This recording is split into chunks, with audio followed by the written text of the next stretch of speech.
Welcome to another episode of Becoming Rock Solid. And we're your hosts, Mindy and Sean Harley. And on today's episode, we're going to be going beyond the headlines.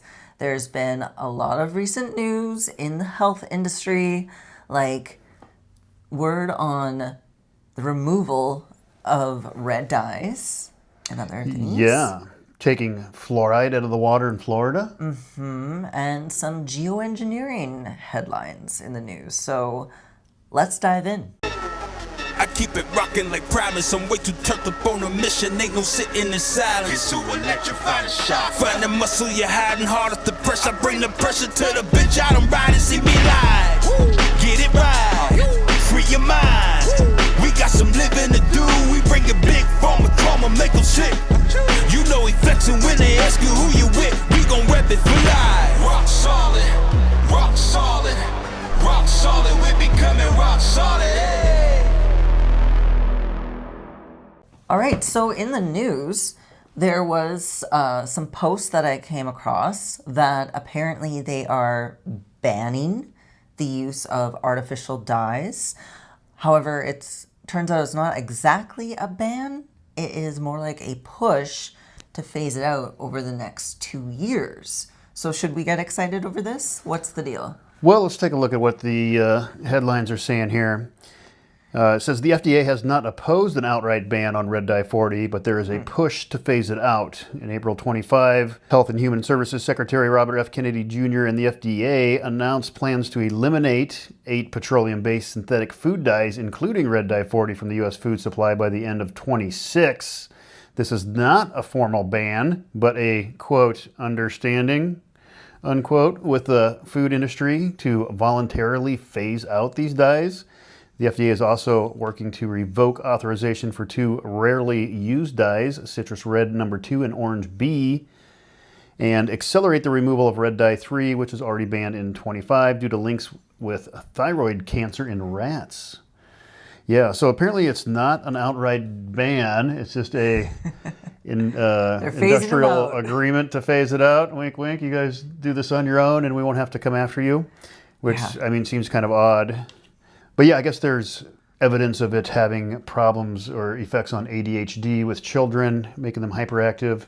And, you know, I've seen some documentaries where they've like switched the school food from like processed foods to like mostly whole food and healthy foods. Oh. And these like problem children or children that had behavioral issues were all of a sudden very well behaved and could focus in school and could now sit still. And so like all these kids that they thought might have had like ADHD or something, or just were ornery kids that couldn't behave themselves, it could be hyperactivity from some of these food dyes and other chemicals that are in these processed foods. Yeah, I mean, kids' foods, everyone's foods, it's in it. It's in dog food, it's in cat food. That's where I'd like to see them banned too. I hope that includes, you know, the pet industry as well. Yeah, especially the pet industry, because you've got these little 10-pound animals, 5-pound animals, you know, and they're eating these big doses of red dyes, like the animal cares if it's got a bright red color to it or not. Yeah, exactly. And they're saying that they found, you know, those cancerous tumors in mice. Well, shit. A little chihuahua, like right, exactly. A little cat, you know, and even still up to a 50-pound dog. I mean, that's still, that ratio is or harmful. A 50-pound kid. A 50-pound kid, exactly. So, well, it's about time. I mean, even if it's a push, even if they're not outright banning them, it's kind of like, oh, yeah, we'll get them out, but we're not going to say how bad it was. All right, exit stage left. Yeah, well, it's definitely a push in the right direction, Yeah. And I think it's good that it's just a conversation that people are having now, and many people that didn't even know about red dyes or that there could be danger in some of these processed foods maybe are starting to have a little light bulb go off and saying, oh, wow, why are they doing this? And, you know, in Rock Solid, we got rid of our dyes years ago. And so we haven't used any artificial dyes for quite some time. We use in our pre-pump, we use that blue spirulina, which gives it a nice, pretty blue color. And that's actually like a superfood that people take as its own supplement for heart health and brain health. Yeah. And that's just a nice little bonus that you get with the pre-pump.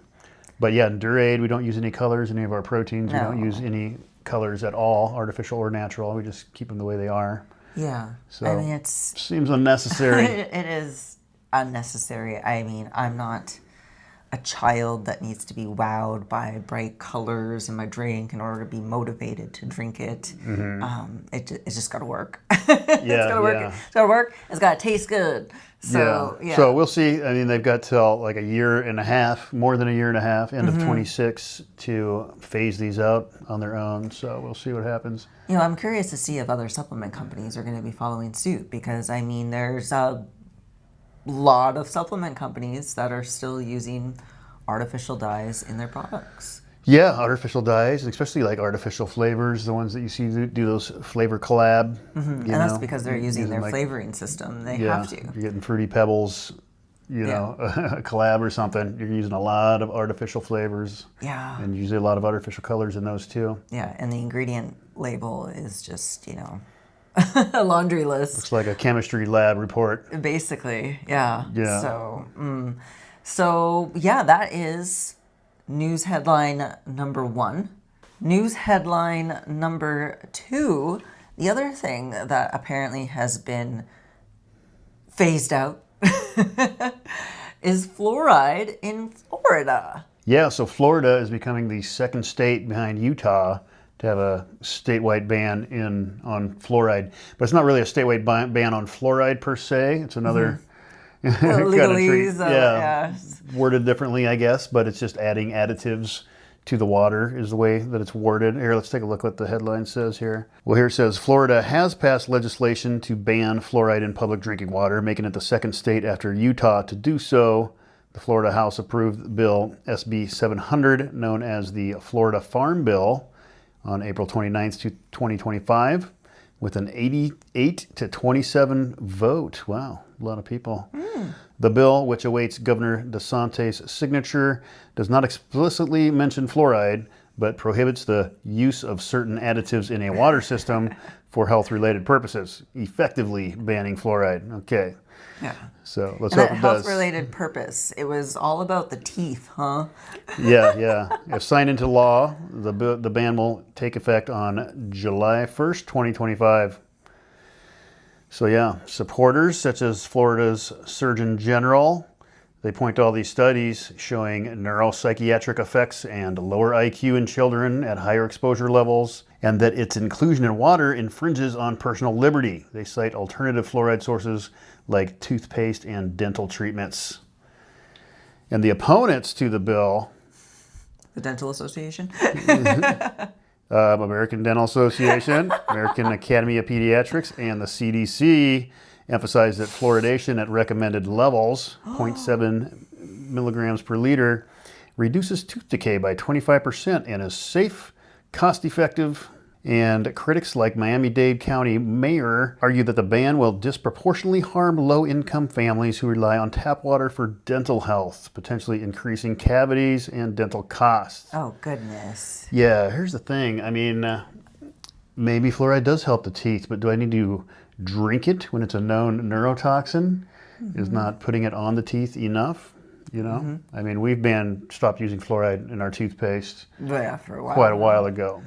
I think that's been another thing that's just like, But oh my gosh. Like, if you do think you need the fluoride, then wouldn't you want to just topically put that on and not necessarily drink it when you know it crosses the blood-brain barrier and it's a known neurotoxin that's been proven to lower IQ in children?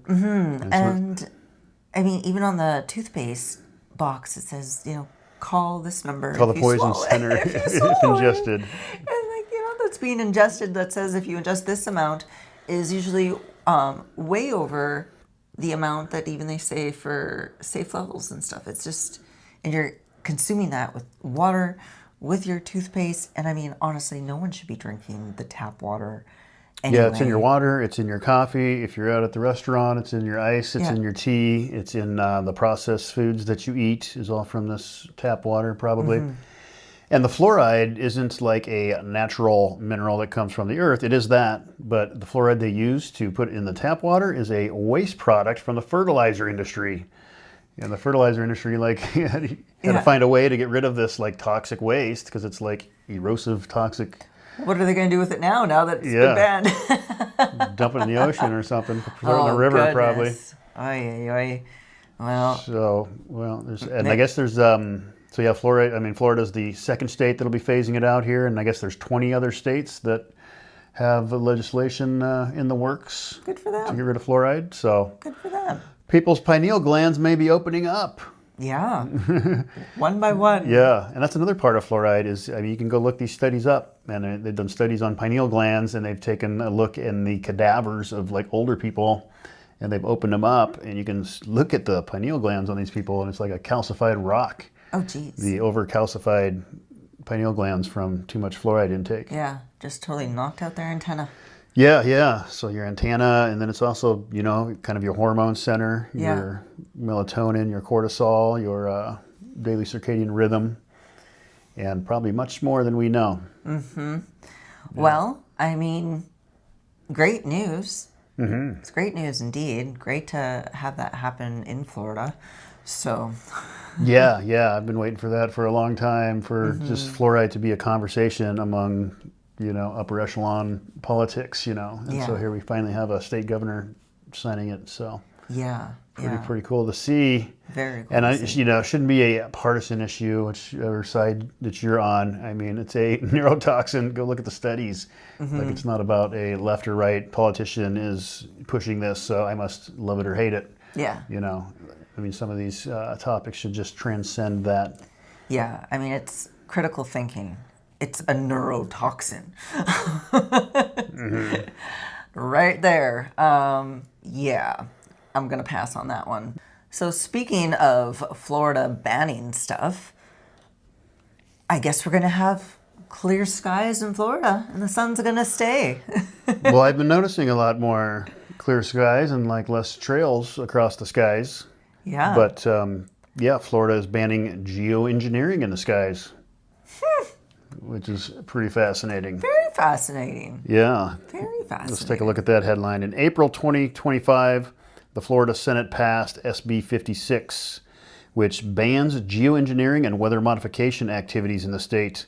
The bill prohibits the injection, release, or dispersion of chemicals or substances into the atmosphere to alter the weather, temperature, climate, or sunlight intensity. Violations are classified as third-degree felonies, with penalties including up to 5 years in prison and fines up to $100,000 per infraction. The bill also establishes a hotline through the Department of Environmental Protection for residents to report suspected activities and requires publicly owned airports to report aircraft equipped for weather modification starting October 1st, 2025. Wow.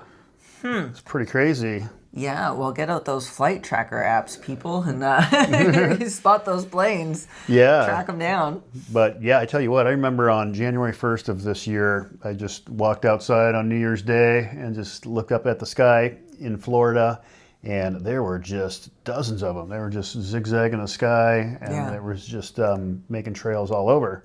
And now I hardly see any of them ever. Yeah, it's quite the difference, you know, and especially the air quality too. Like for a while there, you know, my throat was getting kind of scratchy. We had that one day where it was like the weird, crazy fog too that was all over X, and apparently they've sent samples in of it, but I don't know what was in that shit. That was a different kind of fog. That was a different kind of fog. It was thick. You could see like particles in it. Yeah, it was like the way it looks in the light coming down, because I remember walking outside going to the gym, and it looked like almost snowflakes. How snowflakes look when it falls down. That the fog don't look like that. We've been in lots of fog in Nebraska and everything. That ain't fog. Yeah. And the UK just announced too that they're going to start their experiments to, you know, dim the sun, and that's been a big push by a certain gentleman, Billy. Oh, yeah. So, you know, we're not going to say any names just in case here for obvious reasons. But yeah, it's openly talked about. UK is going forward with it now. And I just have to wonder, like, we don't know the repercussions of this kind of stuff. Everything is just so intricately woven together. And the sands from Africa actually get pushed from the wind and end up in South America. Like, what's going to happen when they start spraying in the UK? Where is that shit going to go? Yeah, that's the thing. Like, they're going to spray one area and expect it to, like, just affect that area. Yeah, is it going to go down to South Africa? Is it going to go the other way? Could go anywhere. You know, it's crazy. But yeah, our life-giving sun, you know? It's wild to think about. What a time to be alive. yeah, well, reverse world. So Yeah, so it's good to see that some areas are taking legislation up. yeah. So hopefully more follow suit. And one of the last pieces of news that was a little bit back, but pretty unknown, at least I think in some of the more mainstream circles. If you guys have been following me from the Becoming Unfuckwithable podcast, you might have heard one of my interviews there with a gentleman named Arthur Firstenberg. Arthur Firstenberg is the author of The Invisible Rainbow. And in that book, he details how EMFs, microwave radiation, cell phones and everything is damaging our health, destroying the earth, and some other crazy, intense allegations of actually what's going on with 5G technology. Well, even my interview with him, he told me, I get everything ready. I was so excited to interview him. Couldn't really find anything online with any interviews with him before. Lined up the interview. I think it was something like 2 days before the interview. I checked in with him again, as I do. And it's like, I don't do the interview by a cell phone. You can't be on a cell phone interviewing me. And I was like, so he won't even talk to I was like, cell wait, phone. but my brain, I think, like, short-circuited a couple times. I was like, how am I gonna do this? Because you can't do Zoom and you can't do cell phone. I can't do no Zoom, computer, no phone. Can't do cell phone. Definitely couldn't drive to Santa Fe. That's for sure. So I end up buying a regular dial phone, and then I was like, oh, I needed a mic yet. I had to buy a mic, so I had to buy a subscription to a landline. I had to buy an old dial-up phone, get the mic on it and everything, and interview him. And the interview was absolutely amazing. I felt so honored to be able to speak to him. He's been fighting this fight for a very long time. His journey with it started with him being in med school, and all the equipment there was actually, deteriorating his health, that he had to, leave his studies from that. But when doing that in the hospital, he found out all that information of all these books that were hidden, in the library, talking about all of these issues. But turns out Arthur passed away end of February. And so he does have another book that he had finished writing, and that's going to be coming out. But yeah, it's very sad to hear that. I loved his work. His book is absolutely incredible. You have to read it. It's thick. It's a little daunting. Do you want to grab it? It's right there. Oh, do we have it? Okay, let's grab it. So it's a thick book. It's got all our bookmarks in there. But yeah, it details everything from, destroying birds, introduction of different types of EMFs over the years, and the subsequent pandemics that would follow from that. But it's really crazy because when we moved back to Nebraska after living in LA, and, we were in the marina and no 5G towers. And I think that was also because within a certain proximity to an airport, you also can't have any 5G towers. That's correct. So that helped. But then when we moved back to Nebraska, and we had finished moving your parents and liquidating everything, and had 2 auctions and everything, and decided to stay in Nebraska. We wanted to stay close to family, and the only apartments that were available were right by a 5G tower.